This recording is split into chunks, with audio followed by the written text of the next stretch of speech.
The forest was quiet, too quiet. Taman noticed this as he walked through the tall trees of Kepler 442b. He had been studying the local animals for 3 years now, and he knew when something was wrong. The birds were not singing. The small creatures that usually ran through the bushes were hiding. Something dangerous was nearby. Taman stopped walking and listened carefully. He heard his own breathing and the wind moving through the leaves. Then he heard something else, a low rumbling sound. It was the kind of sound that made his heart beat faster. It was the sound of a predator. He reached for the scanner on his belt. The device would tell him what kind of animal was near. But before he could turn it on, he saw movement between the trees. Something big, something covered in dark scales that shined like metal in the sunlight. It was a Korthax. Taman's blood ran cold. The Korthax were the most dangerous predators on this planet. They were 3 meters tall and had 6 powerful legs.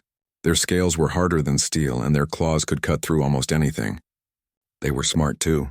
Smart enough to hunt in groups and set traps for their prey. Every human on the colony knew to stay away from Korthax. If you saw one, you ran. You did not stop. You did not try to take pictures. You ran as fast as you could and hoped it did not chase you. But Taman could not run. His legs would not move. He stood there, frozen, as the creature stepped out from behind a large tree. It was even bigger than he expected. Its amber eyes looked directly at him. Those eyes were intelligent. They were studying him just as he studied animals every day. Then Taman saw the blood. The Korthax was bleeding from several wounds on its side and back. Dark purple blood dripped onto the ground. These were not natural wounds.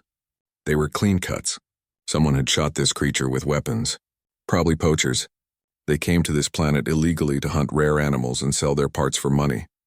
The Korthax took a step toward him. Taman's hand moved slowly to the emergency beacon on his belt. If he pressed it, help would come. But help was 30 minutes away. He would be dead long before anyone arrived.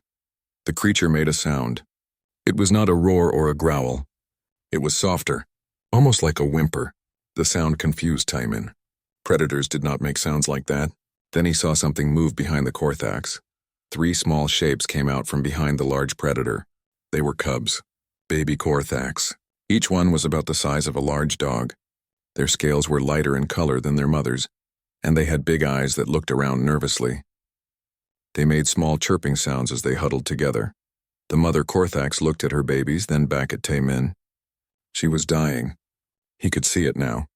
She had lost too much blood. The wounds were too serious. She would not survive much longer. But she was not thinking about herself. She was thinking about her cubs. Taman had seen this behavior before in other animals, a mother protecting her young with her last breath. It was one of the most powerful forces in nature. It crossed all species. Even dangerous predators were gentle with their babies. The mother did something strange. She lowered her massive head and gently pushed the 3 cubs forward. They did not want to go. They cried and tried to run back to her. But she pushed them again, more firmly this time. She was pushing them toward Taman. His mind raced. This made no sense. Korthax killed anything that came near their young. The database said they were so protective that they would attack their own kind if they got too close to their cubs. Yet this mother was deliberately pushing her babies toward a human. Toward him, she made another sound. This one was different. It was lower, almost like she was talking. She looked at Taman with those intelligent amber eyes. There was something in that look. Something he recognized. It was desperation. It was a plea. She wanted him to take care of her cubs. The realization hit him like a physical blow. This dying mother was asking him, a human, to raise her children. It was impossible. It was insane. No one had ever successfully raised a Korthax cub. They died in captivity. They became violent and sick. The galactic databases were full of failed attempts. But as he looked at the 3 small cubs shivering in the dirt, and then at their mother slowly collapsing to the ground, Taman knew he could not say no. He could not walk away. It did not matter that this was dangerous or probably impossible. A mother was asking him to save her children. Taman slowly got down on one knee. He kept his movement slow and calm. The cubs watched him with wide eyes. Their mother watched too, her breathing becoming slower and more shallow. He extended his hand, palm up, in what he hoped was a universal gesture of peace. The mother Korthax saw this. She made a soft rumbling sound that might have been approval. Then her legs gave out and she collapsed onto her side. She was not dead, but she was very close to it. Her body would go into a deep sleep now, trying to heal itself. It was something Korthax could do when they were badly hurt, but it meant she could not care for her cubs. The 3 babies cried out when their mother fell. They ran to her and tried to wake her up. They pushed at her with their small heads and pawed at her scales. When she did not respond, they became more frantic. One of them, the smallest, looked up at Taemin with eyes full of fear and confusion. He had to make a choice. Right now. Take the cubs and try to save them, or leave them here to die when the night predators came. His training told him to call for help and let the professionals handle it. His heart told him something different. Taemin reached into his pack and pulled out some dried meat he had brought for lunch. He broke it into small pieces and held one out to the nearest cub. The cub sniffed the air. It was hungry. Slowly, carefully, it came forward and took the meat from his hand. Its small teeth were already sharp, but it was gentle. It knew he was trying to help. The other 2 cubs watched. When they saw their sibling eating, they came forward too. Soon all 3 were eating from Taemin's hands. They were so small, so vulnerable. How could something this small grow into one of the galaxy's most feared predators? He looked at their mother one more time.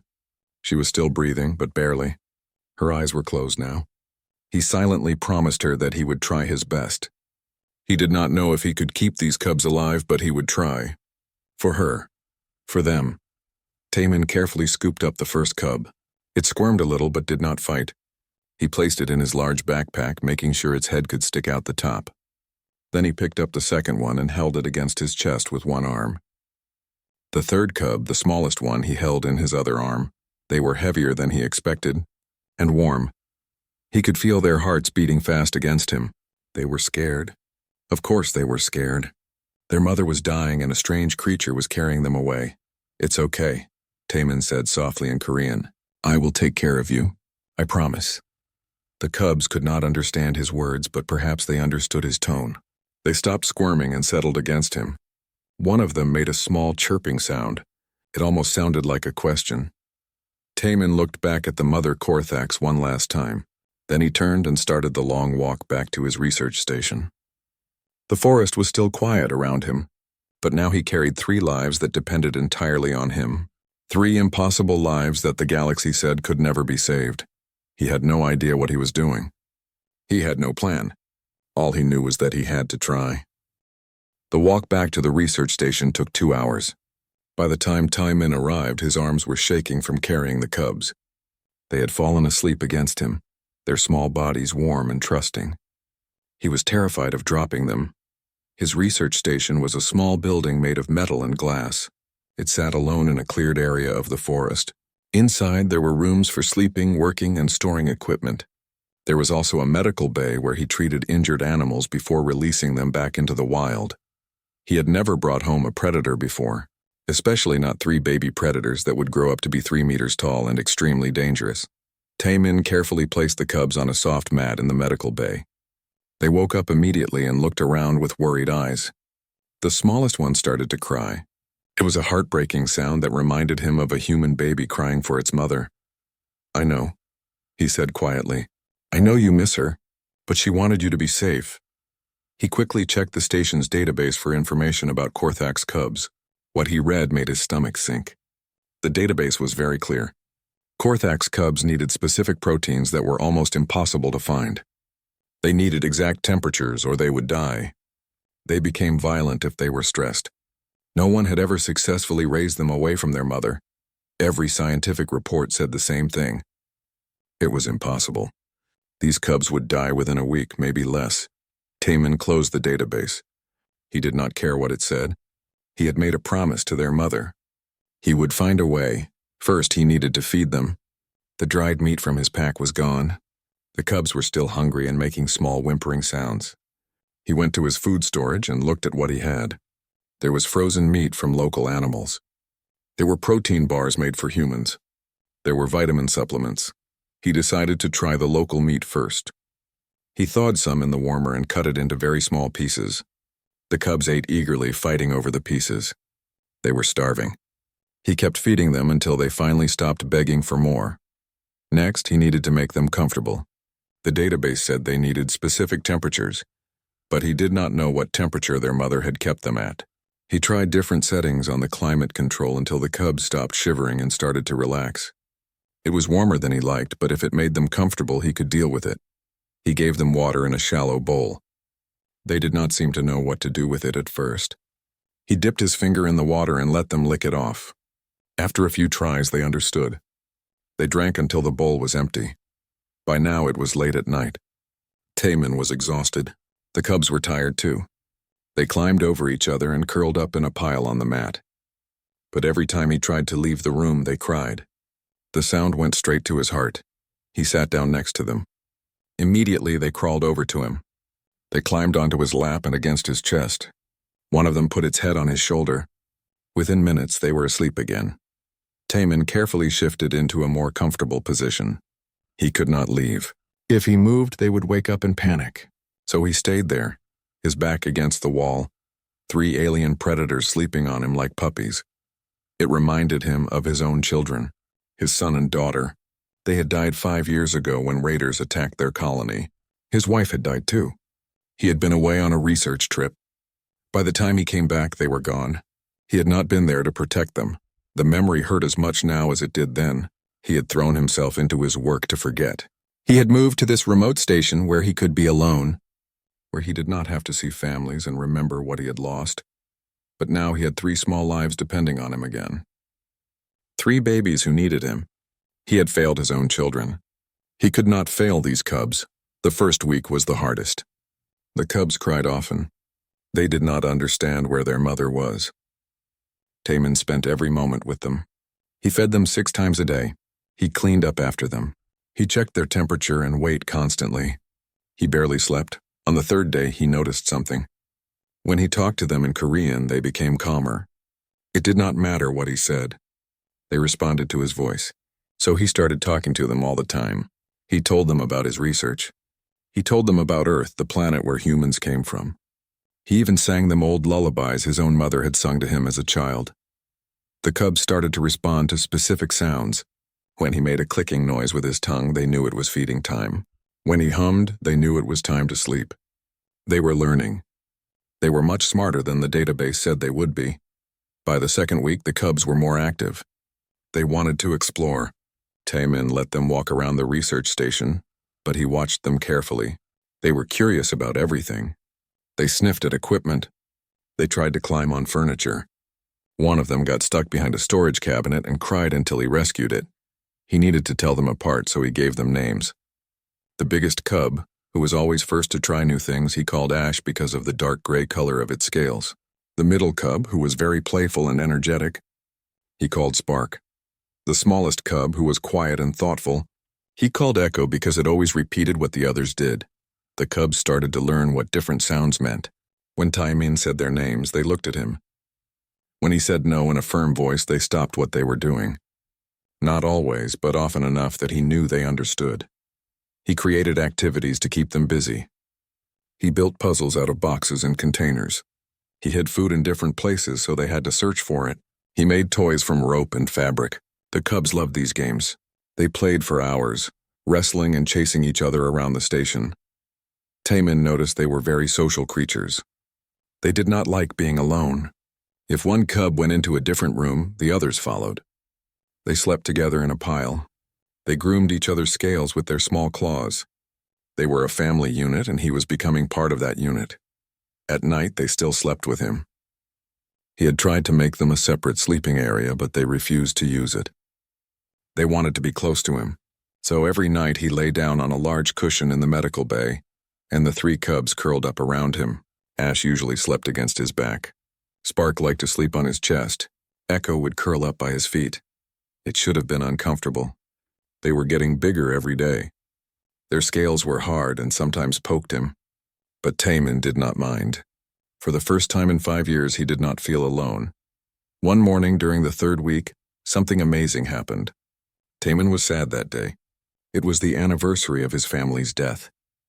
He was trying to hide it, but the cubs noticed. Animals always noticed when something was wrong. Echo approached him first. The small cub looked up at him with those big amber eyes. Then it did something unexpected. It gently pressed its head against his hand. It was the same gesture of comfort that Tae-min had been giving them when they were scared. The cub was trying to make him feel better. Ash and Spark came over too. They nuzzled against him and made soft rumbling sounds. They stayed close to him all day, not playing or exploring like usual. They were keeping him company. They were comforting him. Tae-min realized something important that day. These cubs were not just animals he was caring for. They were intelligent beings who could feel empathy. They could understand emotions. They cared about him the same way he cared about them. By the end of the first month, the cubs had doubled in size. They were now as big as large dogs. Their scales were getting darker and harder. Their claws were sharper. They were still babies, but they were growing into predators. Yet they were gentle with Tae-min. They played rough with each other, wrestling and biting. But with him, they were careful. If they accidentally scratched him with a claw, they would immediately stop and look worried. They learned to control their strength around him. He taught them important lessons. When they bit too hard during play, he would say gentle and stop playing until they calmed down. When they knocked things over, he made them watch as he cleaned up. So they understood there were consequences. When they did something good, like coming when he called, he gave them treats and praise. The cubs were learning faster than any animal he had ever worked with. They understood cause and effect. They could solve complex puzzles. They even seemed to understand when he was explaining something to them, even though they could not understand his words. One evening, as Tae-min sat outside the station watching the sunset, the three cubs lay around him. Ash rested its head on his lap. Spark dozed against his side. Echo sat alert, watching the forest like a small guardian. Tae-min thought about what the database had said, that this was impossible, that these cubs would die or become violent. But they were healthy. They were happy. They were thriving. He had done what the galaxy said could not be done. Not through technology or force, but through patience and care. Through treating them not as dangerous animals to be controlled, but as intelligent young beings who needed guidance and love. In the distance, he heard a sound. A low rumble that echoed through the forest. The cubs heard it too. Their heads came up alert. Tae-min knew that sound. It was a Korthax, an adult. Probably the cub's mother, watching from afar. He hoped she could see that her babies were safe, that they were growing strong, that she had made the right choice. The transport ship landed in the clearing near Tae-min's research station with a loud roar. He had been expecting visitors, but not so many at once. 3 different ships touched down, kicking up dust and dirt. The cubs ran to hide behind him, growling softly at the noise.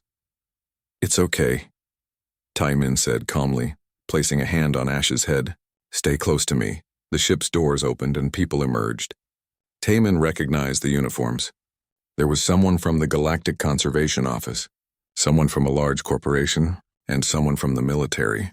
This was not good. A woman in a conservation officer's uniform approached first.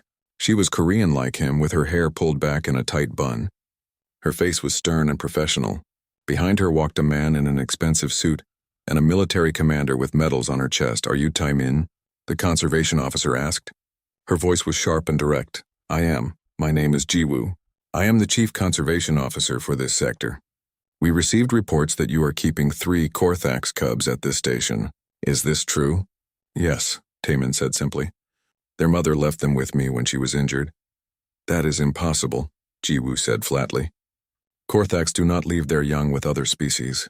They kill anything that comes near their cubs." "She was dying," Tae-min explained. "She had been shot by poachers. She pushed the cubs toward me. She wanted me to take care of them." The man in the suit laughed.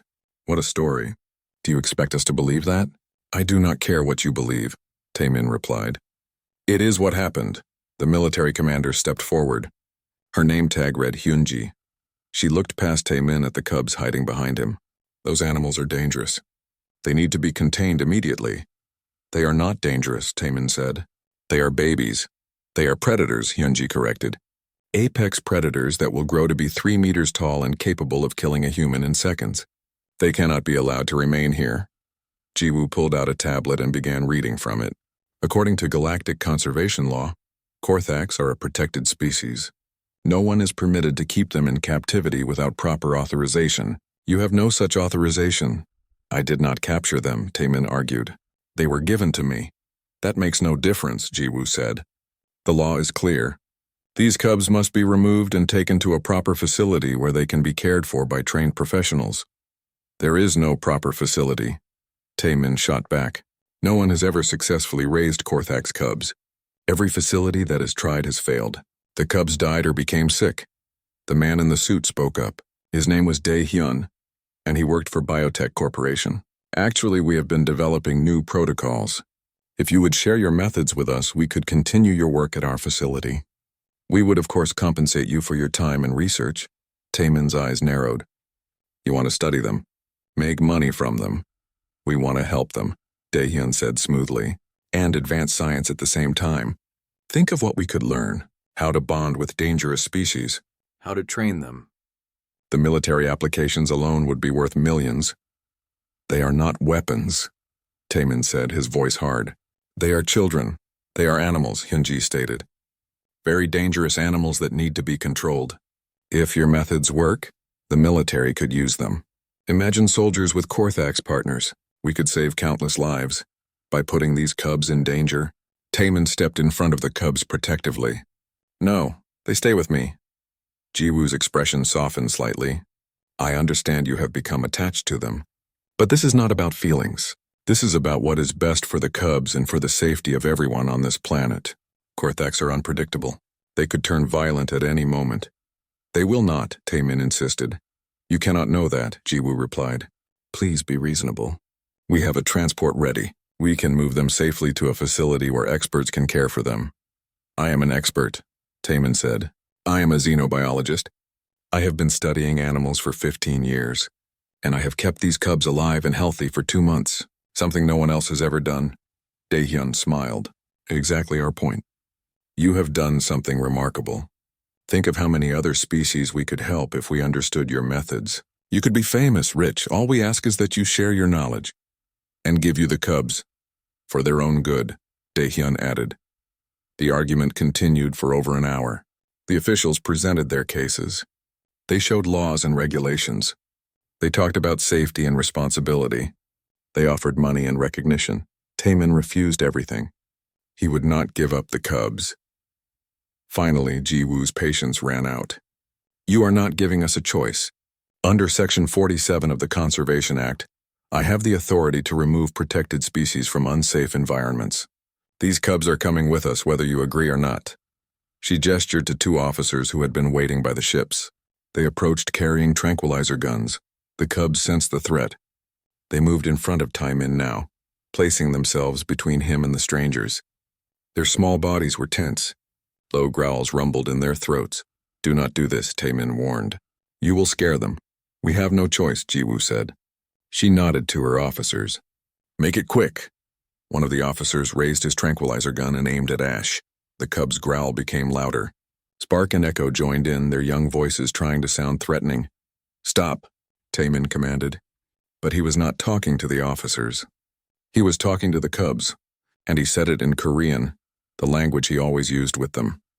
The cubs stopped growling immediately. They looked back at him, confused and scared. Taemin knelt down and spoke to them softly in Korean. He told them it was okay, that they needed to be calm, that he would not let anyone hurt them. He did not know if they understood his words, but they understood his tone. Slowly, the cubs relaxed. They sat down, though they kept their eyes on the strangers. They were still alert, still protective, but they were no longer aggressive. Everyone stared in shock. That is impossible, Jiwoo whispered. Korthaks cannot be controlled like that, especially not young ones. They are not being controlled, Taemin explained as he stood up. They trust me. They know I will keep them safe. So when I tell them something is okay, they believe me. Hyunji stepped closer, studying the cubs with new interest. Remarkable. How long did it take to train them? I did not train them, Taemin said. I raised them. There is a difference. Before anyone could respond, a sound echoed through the forest. It was a roar. Deep and powerful, the kind of sound that made every creature in the forest go silent. It was the roar of an adult Korthaks. The cubs' heads snapped toward the forest. They made excited chirping sounds. They knew that roar. Everyone get back to the ships, Hyunji ordered, reaching for her weapon. Now, no, Taemin said firmly. Do not move. Do not draw weapons. Stay very still. That is a fully grown Korthax, Jiwoo said, her voice tight with fear. It will kill us. Only if you threaten it, Taemin replied. Stay still. The forest seemed to part as the massive creature emerged. She was enormous. Her scales gleamed like dark metal in the sunlight. Her 6 legs moved with deadly grace. Her amber eyes swept over the group of humans, assessing the threat. It was the cub's mother. She had survived. She had healed. And now she had returned. The cubs ran toward her, crying out in joy. She lowered her great head and nuzzled them gently, making soft rumbling sounds. It was clear she had missed them as much as they had missed her. Then she raised her head and looked at Taemin. For a long moment they stared at each other. Human and predator, 2 beings from different worlds. Slowly, deliberately, the mother Korthax walked toward Taemin. Every human present held their breath. Some of the officers had their hands on their weapons, ready to fire. Do not shoot, Taemin said quietly. Please, just wait. The massive predator stopped in front of him. She was so large that her head was level with his chest. One swipe of her claws could kill him instantly. Her jaws could crush his skull. Instead, she lowered her head and pressed it gently against his chest. It was a gesture of submission and respect. A gesture that was recognized across dozens of species in the galaxy. She was thanking him.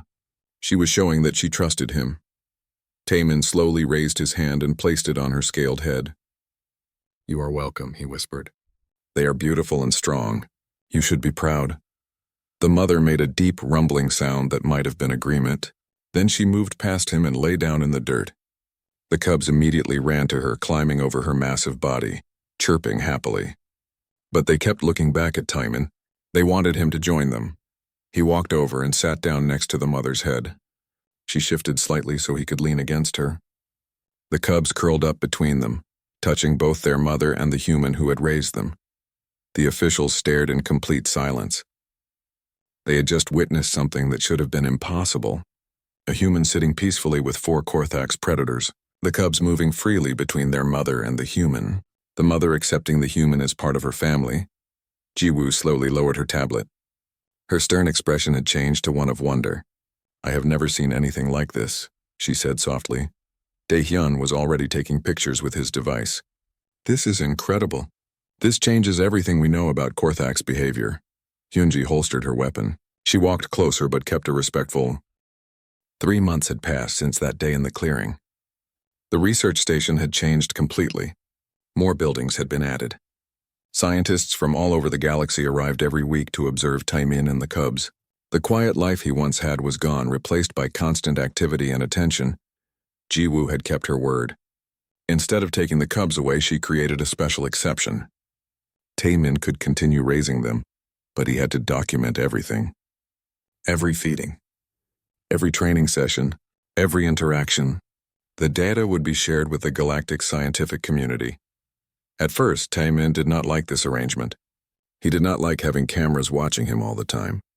He did not like explaining his methods to strangers who thought they knew better.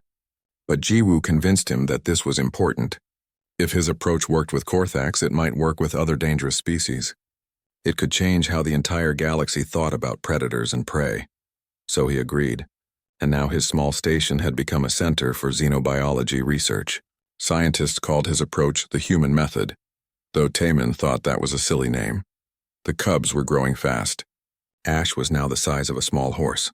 Spark was not far behind. Even Echo, who had been the smallest, was larger than any Earth dog. Their scales had darkened and hardened. Their claws were sharp as knives. They were becoming the fearsome predators they were meant to be, but they were still gentle with Taemin. Every morning they greeted him with excited chirps and nuzzles.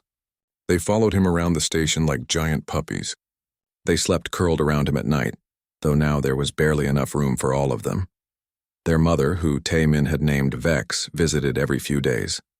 She would emerge from the forest and spend time with her cubs, teaching them things that Taemin could not: how to track prey, how to move silently through the trees, how to use their natural camouflage. Then she would leave again, trusting Taemin to continue their education in other ways. One morning, a new scientist arrived. Her name was Sunhee, and she studied a species called crystalline singers. They were beautiful creatures that looked like living gemstones, but they were also extremely aggressive. No one had ever gotten close to one without being attacked. Sun Hee watched Tae-min work with the cubs for a week. She took notes constantly. She asked hundreds of questions. Finally, she approached him while he was teaching the cubs a new game. "I want to try your methods with the crystallines," she said, "but I am afraid. They are very dangerous." Tae-min looked up from where he was sitting on the ground. Ash had his head in Tae-min's lap, dozing while Tae-min scratched behind his ear ridges. "All predators are dangerous," he replied. "The cubs could kill me easily now, but they do not, because we have trust." "How do you build trust with something that wants to kill you?" Sun Hee asked. "You show them you are not a threat. You give them space. You offer food without demanding anything in return. You learn their language." Tae-min gestured to the cubs.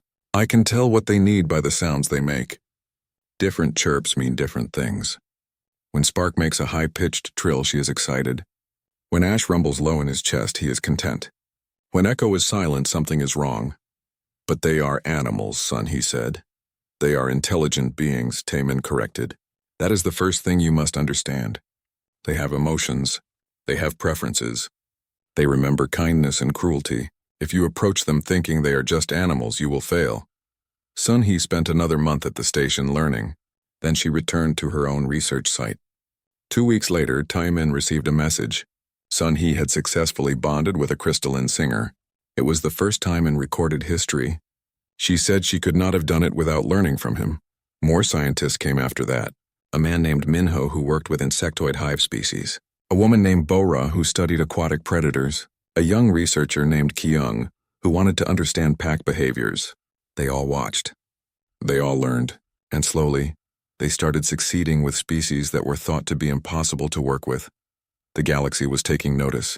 News services ran stories about the human on Kepler 442b who raised Korthax cubs.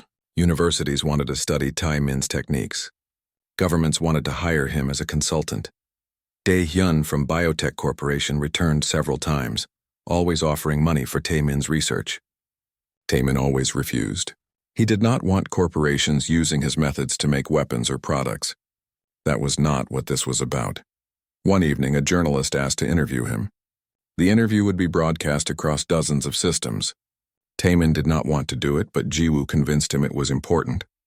People needed to understand what he was doing, so he sat down in front of a camera while the cubs played in the background. The journalist was a Centaurian female with blue skin and 3 eyes. She asked him questions for an hour. "Why do you think your methods work when everyone else has failed?" she asked. Tae-min thought carefully before answering. "Humans spent thousands of years learning to live with other species on Earth. We lived with wolves and they became dogs. We lived with wild cats and they became our companions. We rode horses and raised cattle. We did not do this through force or control. We did it through partnership." "But those were animals being domesticated," the journalist pointed out. "These are intelligent alien species." "That makes it easier, not harder," Tae-min explained. "Intelligence means they can understand cooperation. They can see mutual benefit. They can form relationships based on more than just instinct." "What is the key to your approach?" Tae-min glanced over at the cubs. Ash was trying to climb on a boulder. Spark was digging a hole for no apparent reason. Echo was watching both of them like a patient guardian. "Respect," he said finally. "You must respect them as individuals. Every being wants to feel safe. Every being wants to be valued. Every being needs to know they matter. That is not unique to humans. That is universal." The journalist leaned forward. "Some critics say you are being naive, that you are taking dangerous risks, that eventually these predators will turn on you because that is their nature." "Nature is not fixed," Tae-min replied. "Humans were predators once too. We fought and killed to survive. But we learned to cooperate. We learned to build communities. We changed our nature through choice. Why would other intelligent species be different?" The interview was viewed by millions across the galaxy. Some people agreed with Tae-min. Others thought he was foolish and would eventually be killed by his own cubs. But no one could deny the results. The cubs were healthy, well-adjusted, and showed no signs of aggression toward humans. Not everyone was pleased with this development. Military officials like Hyunji saw the potential for weapons. If predators could be bonded with soldiers, they could create unstoppable fighting forces. But Tae-min refused to help with any military applications. Criminal organizations were also interested. If they could control dangerous predators, they could use them for intimidation and violence. Taemin received threats. Some people tried to sneak onto his station to steal the cubs or his research. Jiwoo had to assign security to protect him. The biggest opposition came from a group called the Species Purity Movement. They believed that different species should never mix, that humans bonding with alien predators was unnatural and dangerous. They protested outside the station. They sent angry messages. They demanded that the cubs be destroyed before they could harm anyone. Taemin tried to ignore them. He focused on his work. The cubs needed more training now. They were getting bigger and stronger. They needed to learn control. He taught them boundaries. When they played too rough, he stopped the game. When they knocked things over, he made them sit and wait while he cleaned up. When they obeyed commands, he rewarded them with treats and praise. But he also let them be themselves. He did not try to make them act like humans or pets. They were Korthaks. They needed to hunt, so he built simulation drones that they could chase. They needed to use their strength, so he created obstacles for them to climb and break. They needed to be predators, so he let them be predators in safe ways. Vex approved of his methods. She could have taken her cubs back into the forest at any time. They were old enough now to survive with her. But she chose to let them stay with Taemin. She saw that they were learning things from him that she could not teach them, how to live among other species, how to control their power, how to be predators without being monsters. One day, a small child wandered near the station. She was the daughter of one of the researchers. She was only 5 years old and should not have been outside alone. She saw the cubs and walked toward them with innocent curiosity. The researchers panicked. They ran toward her, shouting. But they were too far away. The cubs saw the child approaching. She was tiny compared to them, fragile. They could have hurt her without meaning to.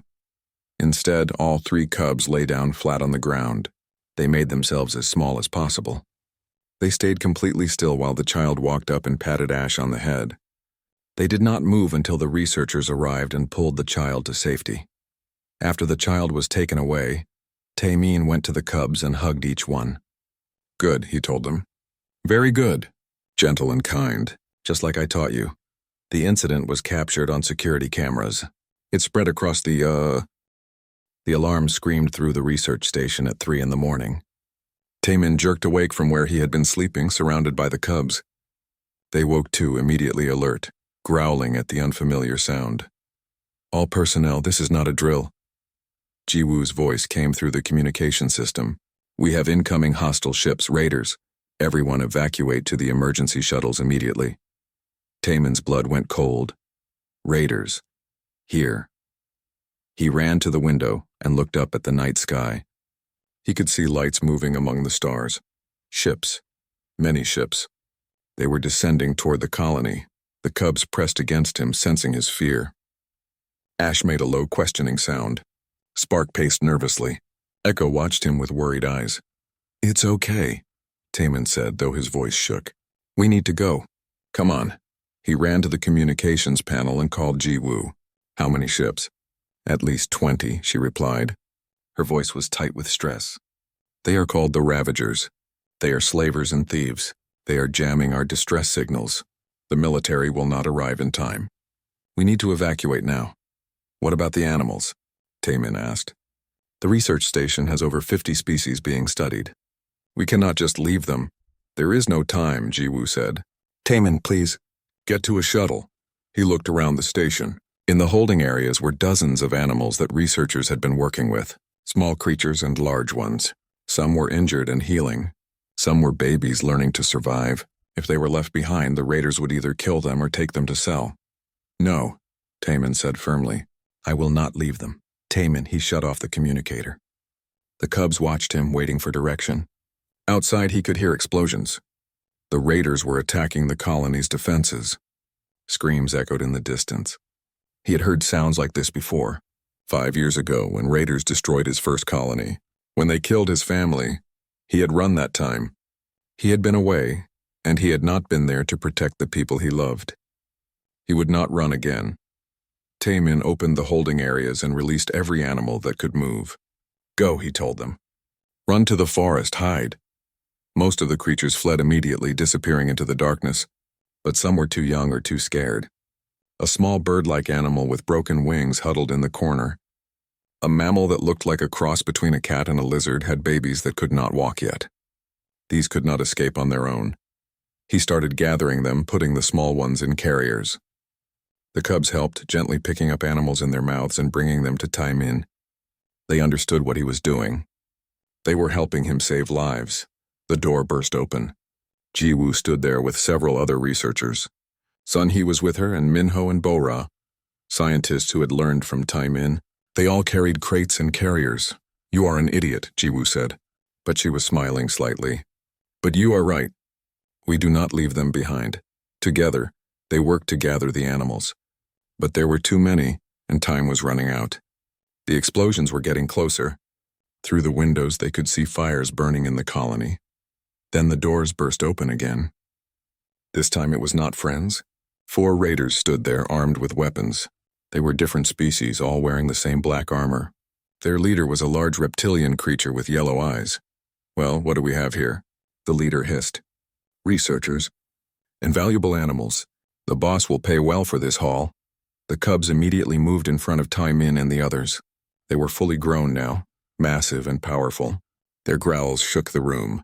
The raiders took a step back, raising their weapons. "Those are Korthax," one of the raiders said nervously. "They are worth a fortune." "Then we take them too," the leader said. "Stun them." Tai Min felt his heart pounding. The cubs were in danger because of him, because he had taught them to protect instead of flee. He could not let them die for his choice. But before the raiders could fire, something massive crashed through the wall of the station. Wood and metal exploded inward. Standing in the hole was Vex, the mother Korthax. She roared, and the sound was like thunder. The cubs roared back, and together the 4 Korthax attacked the raiders. But they did not kill. Tai Min had taught them better. They disarmed the raiders, broke their weapons, and pinned them to the ground. Controlled, purposeful, protecting without murdering. More raiders poured into the station. The battle was spreading. Outside, Tai Min could see other animals fighting too. The creatures that researchers had bonded with were defending their humans. Sun He's crystalline singer was using its sonic abilities to disorient attackers. Minho's insectoid swarm was blocking passages and creating barriers. Bo-Ra's aquatic predator had somehow made it to a water tank and was pulling raiders into the water. All across the colony, the impossible was happening. Animals and aliens that humans had treated with respect and kindness were fighting alongside them. Not as weapons, but as partners. As family, Tai Min ran outside to help others evacuate. The cubs stayed close, protecting him from danger. When a raider aimed a weapon at him, Ash knocked the attacker aside. When debris fell from a damaged building, Spark pushed him out of the way. When he stumbled, Echo supported him. He saw a group of children trapped in a burning building. He ran toward them without thinking. Jiwoo shouted at him to stop, that it was too dangerous, but Tai Min did not listen. He could not let children die. Not again, the cubs understood. They rushed ahead of him, using their strength to break down the damaged wall. Tai Min climbed through and found 5 terrified children huddled in a corner. He gathered them quickly, speaking calmly to keep them from panicking. Getting them out was harder. The building was collapsing. Fire was spreading. The cubs made a bridge with their bodies, and Tai Min carried the children across them one by one. Vex stood guard at the opening, making sure nothing threatened them during the rescue. The last child was the little girl who had approached the cubs months ago. She recognized them and was not afraid. She wrapped her arms around Echo's neck, and the cub carried her gently to safety. As they emerged, a raider ship descended above them. It was larger than the others, probably the command ship. A weapon emerged from its underside, charging up to fire. Tai Min realized it was targeting the children. They were in the open. There was no cover. No time to run. He spread his arms and stood in front of the children, knowing it was useless. Knowing he could not stop a ship's weapon, but he would not move. He would not let these children die alone and afraid. The weapon fired, but the blast never reached them. Vex had leaped impossibly high, her massive body taking the hit. She crashed to the ground, badly wounded but alive. The cubs rushed to her side, crying out in distress. Tai Min felt rage like he had never felt before. These raiders had hurt Vex. She had already almost died once protecting her babies. Now she was wounded again, saving children she did not even know. because he had taught her cubs that protecting others mattered. Because she trusted his judgment about who deserved protection. The ship descended further, preparing another shot. Taman stood tall, staring up at it. He would not run. If this was the end, he would face it standing. Then the sky lit up with weapons fire. But it was not aimed at them. Military ships had arrived, dropping out of faster-than-light travel. They opened fire on the raider vessels. The battle turned instantly. The raiders, caught between the defenders on the ground and the military in the sky, began to retreat. The command ship tried to escape, but one of the military vessels disabled its engines. Within minutes, the entire raider fleet was either destroyed or surrendering. Taman collapsed to his knees. The children were safe. The colony was saved. But Vex was hurt because of him. He crawled to where she lay, surrounded by her cubs. They were trying to lick her wounds to comfort her. "I am sorry," Taman whispered, placing his hand on her massive head. "I am so sorry." Vex made a soft rumbling sound. Her amber eyes looked at him with what could only be understanding. She did not regret her choice. She had protected those who could not protect themselves. Just like she had taught her cubs. Just like Taman had taught them all. The medics arrived and began treating the wounded. Vex's injuries were serious but not fatal. She would heal again, given time. The cubs refused to leave her side, so Taman sat with them, keeping watch while the medics worked. As dawn broke over the damaged colony, Jiwoo found him there. She sat down beside him, exhausted and covered in dirt. "We held them off," she said quietly. "Because of you. Because of what you taught us." Every species that bonded with humans fought to protect the colony. The raiders expected easy targets. They found a united defense instead. "People died," Taman said. His voice was hollow. "I should have done more." "You saved 5 children," Jiwoo reminded him. "You released the research animals so they could escape. You inspired others to fight back. Without you, everyone would have died. The raiders would have taken everything." Over the next few days, the colony began to recover. The military stationed permanent forces to prevent future attacks. The injured healed. Buildings were repaired. News of the defense spread across the galaxy even faster than previous stories about Taman. The image of a human standing with Korthak's predators to protect children became famous. People called it the defense of Kepler 442b. They called it proof that cooperation was stronger than conquest.